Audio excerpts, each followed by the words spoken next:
controller had sent Edward to the works to be mended. Near the works station, Edward noticed a narrow-gauge engine standing in an open-sided shed. "That's Skarloey," he thought. "What's he doing there?" He remembered Skarloey and his brother Reneus, because in the old days he had often brought passengers who wanted to travel up to the lake in their little train. As the men at the works could not mend him at once, Edward asked them to put him on a siding close to Skarloey. Skarloey was pleased to see Edward. "The owner has just bought 2 more engines," he said. "He told me I was a very old engine and deserved a good rest.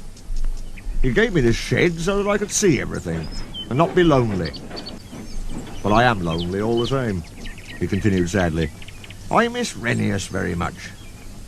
Yesterday one of the new engines pushed him on a truck, and now he's gone to be mended. I wish I could be mended too, and pull coaches again." "Have your coaches got names?" asked Edward. "Oh, yes.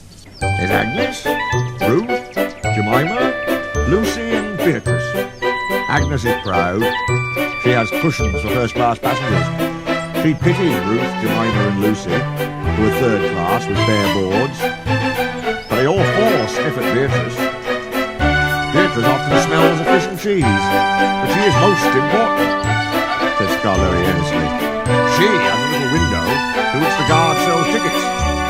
I sometimes leave the others behind. I always take Beatrice. You must have tickets and a guard, you know." "Of course." "Reneus and I," continued Skarloey, "used to take turns at pulling the train. We know everybody and everybody knows us. We whistle for people in the fields, at level crossings, and in lonely cottages and farms, and the people always wave to us. We love passing the school playgrounds at break time. Then the children will always run over to the fence to watch us go by. The passengers always wave, because they think the children are waving to them. But we engines know better, of course," said Skarloey importantly. "Yes, we do indeed," he did. "We take your tourists to the lake, and then get ready to pull the train back. We enjoy the morning journey home, because then our friends from the villages come down to do their shopping. We whistle before every station, 'Look out!' and the people are there ready.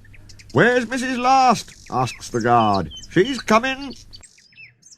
We whistle, and Mrs. Last comes running onto the platform. 'We'll leave you behind one of these days, Mrs.,' laughs our driver, but we know he never will. We stop elsewhere too, at farm crossings and stiles, where paths lead to lonely houses. Reneus and I know all the places very well indeed, and our driver used to say that we would stop even if he didn't put on the brakes. Sometimes on market day, Ruth, Jemima and Lucy were so full of people that the guard would allow third-class passengers to travel in Agnes. She didn't like that at all, and would grumble, 'First-class coach, third-class people.' That made me cross. 'Shut up,' I'd say, 'or I'll bump you.' That soon stopped her rudeness to my friends. Just then, some workmen came. 'We're going to mend you now, Edward,' they said. 'Come along.'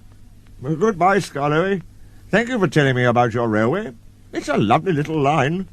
'It is, it is. Thank you for talking to me, Edward. You've cheered me up. Goodbye.' Skarloey watched Edward being taken back to the works. Then, shutting his eyes, he dozed in the warm afternoon sun. He smiled as he dozed, for he was dreaming, as old engines will, of happy days in the past.